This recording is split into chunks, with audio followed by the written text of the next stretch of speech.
Our passage for today comes from Proverbs chapter 23 and verse 26. Here is our Hebrew text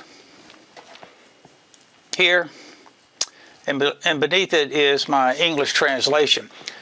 And in this passage, a father is talking to one of his children, and he says in the first line, "My child, literally, give me your mind." That recalls William Shakespeare's line, "Friends, Romans, countrymen, lend me your ears." In other words, pay attention, I'm going to speak.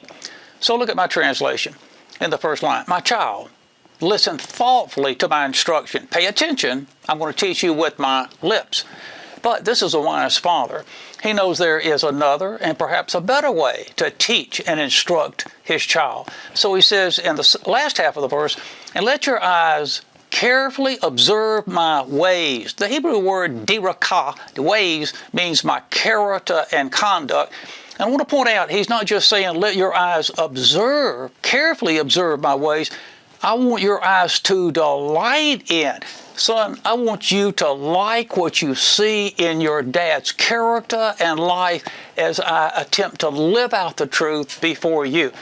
So this father is saying to his child, I want you to pay good attention to me because I'm going to instruct you with my lips and with my life, both with my words and with my actions.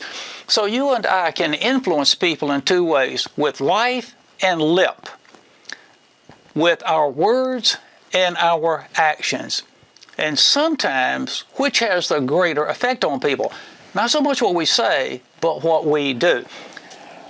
One day when I was 11 years old, I was in the front yard of our home playing baseball with a bunch of neighborhood children. When the pitcher threw the ball, I swung the bat and hit it, but the ball did not go in the direction that I wanted it to. Instead, it veered off this way and went smashing into the large picture window in our home. My mother happened to be sitting in the living room when that baseball came crashing through the window, and she was furious, so to speak. She hit the roof with anger, and for about 3 minutes she just fussed and fumed and chewed me out. And when she began to calm down so I could understand her, she took her finger and put it in my face and said, "Young man, you just wait till your father gets home. He's going to give you the spanking of your life." I felt bad enough about the broken window, but when I heard my mother's prediction of the spanking of my life, a dark, gloomy cloud hung over my little head. I dreaded Dad's arrival.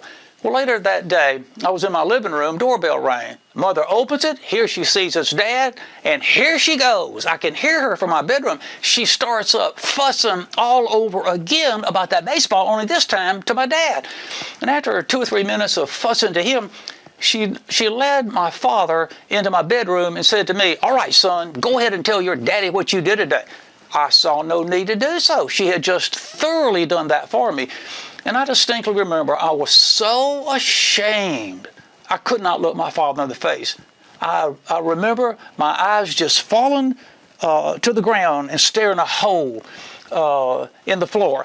My father walked across the bedroom floor, took his right hand, put it on top of my head, and ruffled my hair around, and he uttered these exact words, "That's okay, son. I was once a little boy myself." And I was surprised but pleased that my mother's prophecy of the whipping of my life failed to materialize. Now, my father was not a Christian. He was a dark, aloof, worldly man. But of all the memories I have of my late father, his gracious response to the window I broke is the most cherished, fondest memory I have of him. Now, they say that history repeats itself, and there may be some truth to that. What do you think happened to the large window in our living room, the large picture window in our living room, some years ago? I was at one end of the house playing with our younger son, Jeff, when all of a sudden, crash, and I thought, good grief, what could that noise have been? And I walked into the living room, and here, rigid as a statue, frozen in fear, was our then 10-year-old son, Joseph. And he held up his hand and said, "Dad, I'm sorry. I didn't mean to. The baseball just slipped out of my hand." And I looked at our picture window. There was a huge hole in it. And down on the ground was the baseball, surrounded by broken, splintered glass. And I had already begun to calculate, good night, how much is it going to cost to replace this huge picture window? And I was immediately just filled with anger. I wanted to open my mouth and chew Joseph out. And then I thought of the wooden paddle that we use to discipline the children. I want to get that paddle and tin his bottom good. I hadn't thought about it in 30 years. My mind suddenly went back to the window that I broke and my father's gracious response. And immediately my anger evaporated. And initially I wanted to respond as kindly to my son as my dad had responded to me. And then on the heels of the mere desire to respond in kind, I was taken possession by an absolute determination. I am resolved. I'm going to respond as graciously to my boy as Dad did to me. So I walked across the living room floor and I took my hand and I put it on Joseph's shoulder. Then I remembered my dad's hand on top of my head, ruffling my hair around. So I took my hand off Joseph's shoulder, put it on his head, and ruffled his hair around. And I said, Joseph, that's okay. When I was a little boy about your age, I did the very same thing. He immediately flew into the bathroom. I knew what he was doing. He was drying the tears out of his eyes. A moment later, he flew out of the bathroom. His face was awash with relief. And he said, Dad, I'll pay for that broken window. You can take it out of my weekly allowance. And I said, oh, sure, for the next 150 years. And then I said, no, indeed, my dad paid for the window that I broke, and your dad is going to pay for the window that you broke. Now, what I'm getting at is this. As an 11-year-old boy, I could have no idea that my father's gracious response to the window I broke would determine how I, 30 years later, when the tables were turned and I was the dad and my boy had broken the window, I had no idea that my father's gracious response would determine how I responded in the very situation. Now, what I'm really getting at is this. Your life and mine is an open book being read by everybody around us, both Christian and non-Christian. Today, most people don't read the Bible. In a sense, that's okay, because the Bible that people are reading are your life and my life.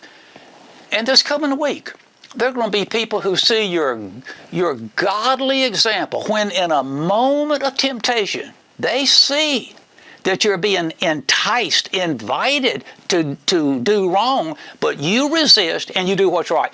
And then the following week, they're going to see your love poured out for some needy person around you. And God's going to be using your wonderful life, your action, your deeds to teach the people who are reading you, observing your life. God's going to be teaching them how they should and should not live. And it may be not till 6 months later, 6 years later, 30 years later. It may not be till heaven when you realize the wholesome effect that your example, the truth lived out in your character and conduct, has exerted on people. Now, Joseph broke that window on a Friday afternoon. That Sunday, I was scheduled to preach in a church. So as my family and I were driving to the church so I could deliver the sermon, we discussed the possibility of traveling to Mississippi that summer and visiting the grandparents. And I told my family, I just don't think that we can go. I calculate it'll cost us $350 to drive to Mississippi and come back. We don't have the money.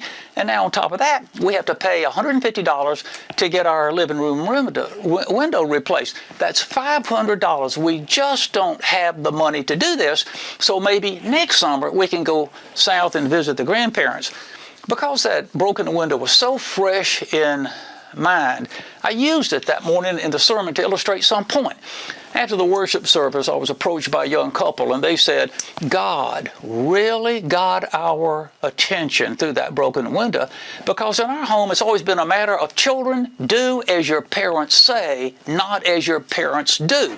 And now we realize through this verse there is a second and maybe a better way we can instruct our children, not just with our words, but with our life as well.